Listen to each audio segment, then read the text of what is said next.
Thank you, Dimitra. Hello, everyone. Unlike all of my other colleagues, I'm no longer an analyst tied to a specific sector, so that means for me, you actually get to hear about an idea rather than about a particular sector. And what I want to talk about is communication, information, and data. So, this little guy right here is a BAM MET1 1020 particulate monitor. There are many like it around the world. The different thing about this one is that it happens to sit in the Chaoyang district of Beijing on the roof of the US Embassy. It's also got a Twitter account. It's got 18,000 followers. And every couple of hours, it tells you this, and then it tells you that. It gives you data on air quality coming from the roof of the embassy. Again, lots of things can do this, but not many of them are right now talking to Twitter. There's two things to note about this. One, the numbers that it gives are free to everyone, and they have completely free passage. It costs nothing to broadcast, and it costs nothing to rebroadcast, so that 18,000 followers can then become literally an infinite number of people that then follow this information. The second thing to note about it is that the numbers that it gives are different than what the central government in Beijing likes to talk about when it talks about air quality. The numbers that come out of the Beijing central government say use 10 micron measurements. 10 microns is a completely arbitrary number. This little guy gives 2.5s. 2.5 microns is the stuff that gives you lung problems, it leads to health issues. So when you have the Beijing government saying it's a, quote, blue sky day, you often have Beijing Air telling you it's more like a yellow smog day or a don't take your babies outside sort of day.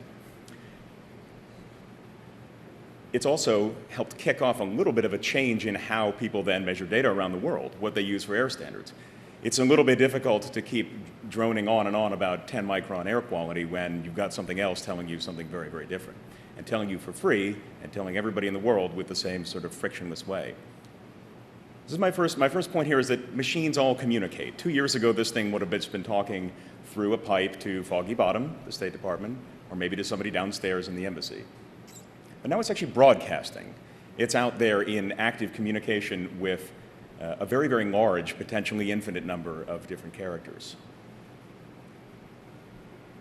The next thing to note is, and I'm sorry for those people in energy who thought they didn't have to learn another 3-letter acronym, but there's one more you need to learn, and that is API, Application Programming Interface. When you've got tens of thousands, hundreds of thousands, millions of devices like our friend at Beijing Air sending out data, you've also got the ability to interface with it, get into its guts, not only just get the information, but talk to the program. And you're able to create huge data sets. I mean, just in the case of Beijing Air, it has 35,000 unique numbers every year. Multiply that by, let's say, 10 million or 100 million. And when you open that data set up to a world of different programmers and whiz kids who want to play with it, you come up with all sorts of things. The best part is, I don't even have to pretend to know what it is that people are going to come up with. But there will be many different ways to interact with that information and start getting systemic measurements on efficiency, challenging and benchmarking what the government says versus what you can actually determine. And if you think about it, it creates essentially another skin on the world. I mean, we have 3 dimensions and we have a 4th, time. But you could also add, in a world that's this data rich, you could add information as a sort of a 3rd or 5th layer on top of everything else. And this is machines talking to machines. It's not necessarily machines talking to people. And it has a lot of implications for data. Michael already mentioned the amount of data that's flowing around the world, but I wanted to dig into it just a little bit more.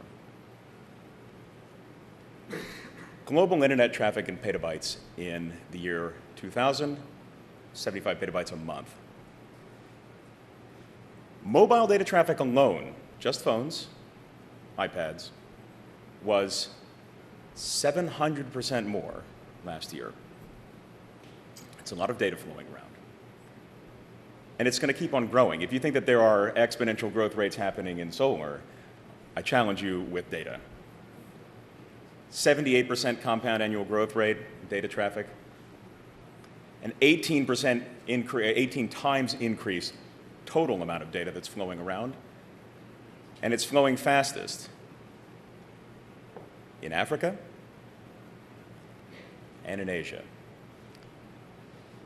there's not really a question about there being more data. It's just a question about how does it get around, and also a question about who sits at the master switch, who has control over it, who is able to have first points of entry, last point of exit in terms of processing it, who it is that takes it at that systemic level and decides to do something with it.